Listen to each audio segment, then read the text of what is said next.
भारत ने अपने ग्रीनलैंड को डोनाल्ड ट्रंप से कैसे बचाया और भारत का ग्रीनलैंड है क्या, आज हम इस वीडियो में ही इस विषय पर बात करेंगे। भारत के कृषि और डेयरी सेक्टर की हरियाली पर साल भर से डोनाल्ड ट्रंप की नजर गड़ी हुई है, लेकिन मोदी सरकार ने उन्हें यह एहसास करा दिया है कि भारत के इस ग्रीनलैंड को लेकर अमेरिका से कोई समझौता नहीं हो सकता। डोनाल्ड ट्रंप ने बतौर अमेरिकी राष्ट्रपति 1 साल पूरा कर लिया है, लेकिन इन 365 दिनों में कोई दिन ऐसा नहीं गुजरा जब ट्रंप ने अपने टैरिफ वेपन को भारत के खिलाफ इस्तेमाल करने की कोशिश न की हो। ट्रंप को एक ही उम्मीद थी कि भारत अपने कृषि और डेयरी क्षेत्र को अमेरिका के लिए खोले ताकि वह अपनी जेनेटिकली मॉडिफाइड यानी कि जीएम उपज को यहाँ बेच सके, लेकिन प्रधानमंत्री नरेंद्र मोदी ने भारत के ग्रीनलैंड यानी कृषि क्षेत्र की रक्षा के लिए कमर कस रखी थी, लिहाजा ट्रंप की धमकियों का असर नहीं पड़ा। इसी वजह से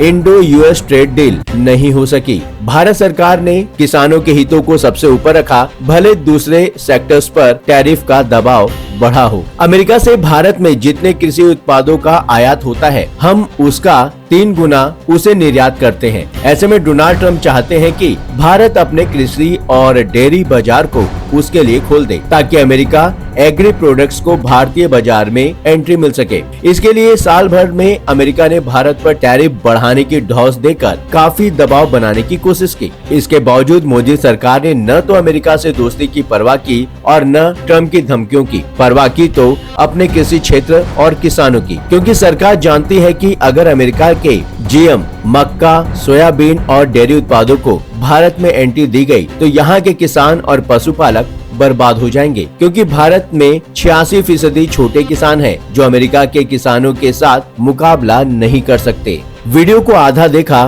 तो बात अधूरी रह जाएगी। हम ये वीडियो आपके लिए बनाते हैं, बात समझनी है तो पूरी सुननी पड़ेगी। बड़ी खबर, जरूरी बहस और जमीनी सच्चाई के लिए 7 टीवी भारत को सब्सक्राइब करें। नमस्कार, मैं हूं आपके साथ सुशील पांडे। अमेरिका के जीएम मक्का और सोयाबीन को भारत में डंप करने के लिए सिर्फ डोनाल्ड ट्रंप ही दबाव नहीं बना रहे हैं। भारत में भी कुछ अर्थशास्त्री और बिजनेस संगठन ऐसे हैं जो लगातार इसी तरह का माहौल बना रहे हैं। हालांकि सरकार ने ऐसे लोगों की कभी परवाह नहीं की, क्योंकि अमेरिका को खुश करने से ज्यादा जरूरी भारत के किसी क्षेत्र और किसानों को बचाना है। भारत 140 करोड़ लोगों का देश है। ऐसे में अगर किसी क्षेत्र से कोई कंप्रोमाइज किया गया तो खाद्यान्न के लिए दूसरे देशों पर निर्भरता बढ़ सकती है, जो खाद्य सुरक्षा के लिए खतरा हो सकता है। यह वही अमेरिका है जिसके राष्ट्रपति लिंडन जॉनसन ने 1965 में हमारे तत्कालीन प्रधानमंत्री लाल बहादुर शास्त्री को धमकी दी कि यदि भारत ने पाकिस्तान के साथ युद्ध नहीं रोका तो वो भारत को गेहूं देना बंद कर देगा। तब शास्त्री जी ने कहा था कि बंद कर दीजिए। लिंडन जॉनसन की बदतमीजियों के बाद भारत ने हरित क्रांति का सूत्रपात करके उसे मुंह तोड़ जवाब दिया। भारत में सोयाबीन और मक्का दोनों के दाम लंबे समय से न्यूनतम समर्थन मूल्य यानी एमएसपी से कम है। इस समय 2400 की एमएसपी वाला मक्का 1200 से 1600 रुपए प्रति क्विंटल के रेट पर बिक रहा है और 5328 रुपए प्रति क्विंटल की एमएसपी वाला सोयाबीन 3000 से 4000 रुपए के दाम पर बिक रहा है। ऐसे में अगर अमेरिका से इन दोनों का आयात होगा तो दाम और कम हो जाएंगे। इससे लाखों किसानों की जिंदगी खराब होगी और वो सोयाबीन और मक्का छोड़कर कोई और फसल उगाने लगेंगे। इससे कृषि क्षेत्र को नुकसान होगा, हमारी निर्भरता दूसरे देशों पर बढ़ जाएगी। इसलिए सरकार आयात नहीं खोलना चाहती है। अमेरिका अपने किसानों को भारत के मुकाबले कहीं बहुत अधिक सरकारी मदद देता है। उसके किसान भारतीय किसानों के मुकाबले ज्यादा जमीन और पैसे वाले भी हैं। इसके बावजूद अमेरिका चाहता है कि भारत वहां के जीएम सोयाबीन, मक्का, सेब, फल, ड्राई फ्रूट्स और डेयरी उत्पाद पर आयात शुल्क कम कर दे ताकि भारत के बाजार में उसके उत्पाद सस्ते होकर जगह बना सके। लेकिन भारत सरकार इस मांग को स्वीकार करने को लेकर असमंजस में फंसी हुई है, क्योंकि इन उत्पादों के सस्ते आयात से देश के करोड़ों छोटे किसानों की जीविका संकट में पड़ सकती है। भारत में कॉटन को छोड़कर किसी भी जीएम फसल को उगाने की अनुमति नहीं है। ऐसे में जीएम मक्का और सोयाबीन को खाने के लिए आयात करने की इजाजत देना असंभव माना जा रहा है। एग्रीकल्चर ही नहीं, भारत का डेयरी सेक्टर भी अमेरिका के साथ टकराव का कारण बना। ट्रंप अमेरिका का इफ्राट डेयरी प्रोडक्ट भारत को निर्यात करना चाहते थे, लेकिन अमेरिका में गाय भैंस जैसे पशुओं को मांसाहार दिया जाता है जो भारत के सांस्कृतिक और धार्मिक मूल्यों से टकराता है। ऐसे में भारत ने आस्था के सवाल और पशुपालकों की चिंता का ख्याल रखते हुए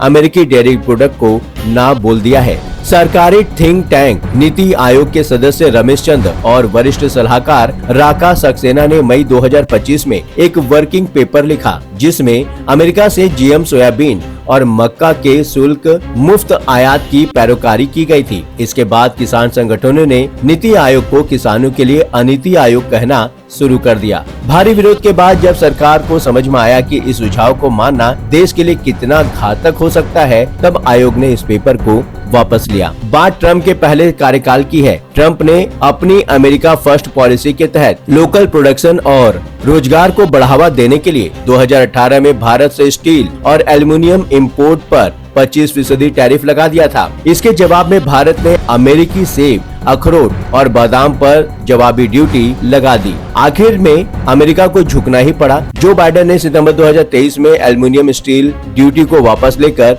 अमेरिका की गलती सुधारी। इस भूल सुधार के बाद भारत ने सितंबर 2023 में अमेरिकी सेब, अखरोट और बादाम सहित वहां के 8 उत्पादों पर लगाई गई ड्यूटी को वापस ले लिया। इन 5 वर्षों के दौरान भारतीय बाजार में अमेरिका को बड़ा झटका लगा था। अमेरिका की जगह ईरान, तुर्की, इटली, चिली और न्यूजीलैंड प्रमुख सेब निर्यातक के रूप में भारत में उभरने लगे थे। इस चिंता में अमेरिका को भारत की बात माननी पड़ी। प्रधानमंत्री नरेंद्र मोदी ने अगस्त 2025 में खुद सामने आकर कहा कि हमारे लिए अपने किसानों का हित सर्वोच्च प्राथमिकता है। भारत अपने किसानों, पशुपालकों और मछुआरे भाई बहनों के हितों के साथ कभी समझौता नहीं करेगा। इसके लिए मुझे निजी रूप से जितना भी नुकसान उठाना हो उठाऊंगा। इस बयान के बाद उन लोगों ने भी प्रधानमंत्री की तारीफ की जो अक्सर खेती किसानी के मुद्दों पर सरकार की आलोचना करते रहते हैं। यानी ट्रम्प टैरिफ और अमेरिका की भारतीय खेत खलिहानों पर तिरछी नजर को लेकर